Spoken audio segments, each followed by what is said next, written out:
Hey everybody, Craig DeLuz back here, Booze with DeLuz. We are coming at you live from the Leatherneck Club here in Las Vegas, Nevada at the FPC FPF pre-shot show party. Having a good time, and with me I have a good friend of Firearms Policy Coalition, Mr. Kurt Sills of Blue Alpha Gear. Kurt, how are you doing this evening? I'm doing awesome. I'm having a great time at this party. Excellent, excellent, excellent. I just want you to know I'm only slightly offended that you are here without a drink.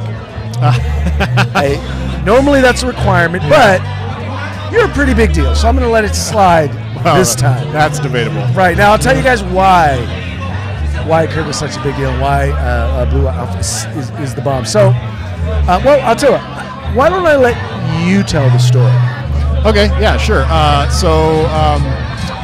guess the story you want me to tell is how... I need to come a little closer to the mic. There you go. All right, right up on it. There we go. There you go. So, we were going to have a booth at the NRA show like normal firearms businesses do. Yep. And we were getting so fed up with things, with the way that they were handling mainly the bump stock ban and just the way they're acting on social media. And we decided that like we did not want to participate in the NRA annual meetings and having a booth, and we made that decision with our business friends over at Coltac. Mm-hmm. They're really close friends of ours, and we were going to have a booth with them, just like we did last year. And we decided instead of that taking that money that we were going to spend on the NRA booth, and we decided to donate it to the FPC, and it kind of made a bit of a splash, I guess. People took notice, and that wasn't necessarily what we thought would happen. We just kind of were following our hearts on it a little bit, and we were hoping that that people wouldn't be upset with us for it.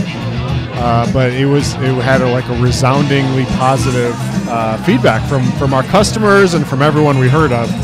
So it kind of was a crazy thing, and it's kind of continuing to spiral a little bit too, because now there's large national newspapers that are interviewing about it and going to be writing articles about it, and and basically there's some traction to the idea that maybe the NRA isn't being the best voice for the Second Amendment right now, and that there's potentially some better options out there. Right. That's not to say that the NRA hasn't done it. I mean, honestly, no, of course they not. played a huge role in getting Donald Trump elected, which has gotten us 2 pro-gun Supreme Court justices. Right. So there's that. Yeah. But I think you're right in it. One of the things, and honestly, it's one of the reasons why FPC even exists, because people were just frustrated because they really didn't feel like there was an aggressive, and I say aggressive, I mean aggressive voice on the Second Amendment. Like aggressive as in like the same day some BS goes down, there's lawsuits happening. That's aggressive. That's what we want to see. That there are people who are actually going to go talk to the media. So when they're doing these anti-gun stories, at least there's a voice in this. And I get it. There's a lot of people concerned, well, you shouldn't talk to the media because they're gonna misrepresent you. And I can honestly say this. Sure.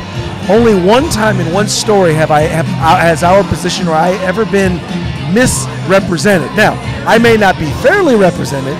I may get one quote at the end of a long story about how bad we are, right? About how bad guns are. But usually it's what I said. Right.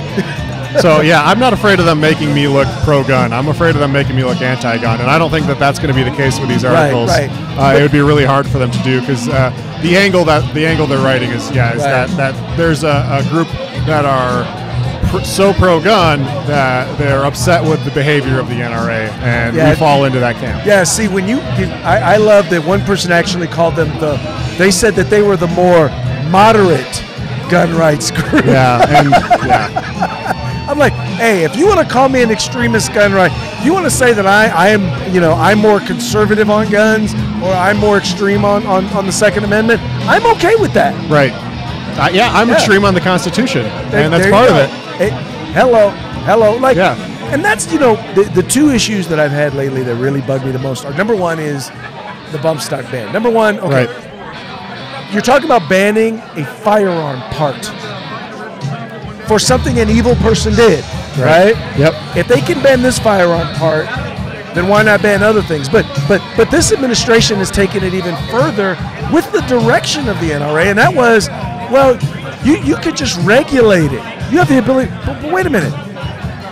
They want them to regulate it by changing the definition of a machine gun, but that's actually passed in statute, in law. Right, it is. Yeah, and you don't get to just you rewrite in the executive branch. You don't get to just rewrite laws passed by Congress. So yeah, when the executive branch starts fudging the words and rewriting what things are, that's a scary precedent. That's something that people should really take notice.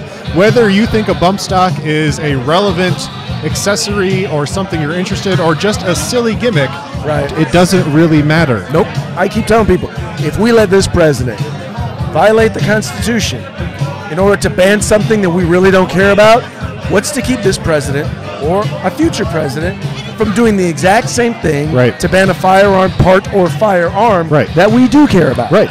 And everyone from all political parties, all Americans should always be concerned when one branch of the government is taking extreme power over constitutional rights, because it can go both ways. Cool. Most excellent. So, do me a favor, real quick. Tell our viewers about your product. So Blue Alpha Gear is a business that I started and owned with my business partner Jesse, and we started about 3 years ago making belts in his garage on one sewing machine. At very humble beginnings. I would say it wasn't even a full garage. It was like 1/3 of a garage. We didn't know how to sew. We bought a sewing machine and learned because we thought we'd have a little fun side job. Right. Well, that little fun side job in 3 years has turned into quite an operation where we now make lots and lots and lots of belts. We make a lot of EDC belts. We have a few different variations of EDC belt, and we also make double belt systems for like military and law enforcement as well. So if you have a firearm or are interested in belts for firearms, Blue Alpha Gear would be one of the places you should probably take a look. Where do they find you? So BlueAlphaGear.com, at Blue Alpha Gear on Facebook, and at Blue Alpha Gear on Instagram. And that's the place to go. Excellent. Sir, I want to thank you. I want to thank you for supporting the Firearms Policy Coalition. We don't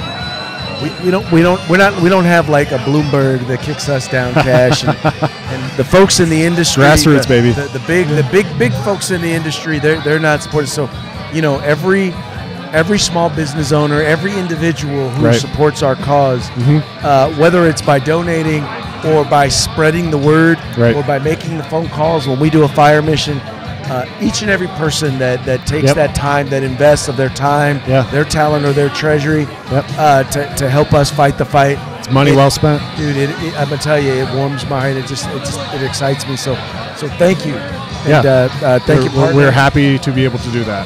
Excellent.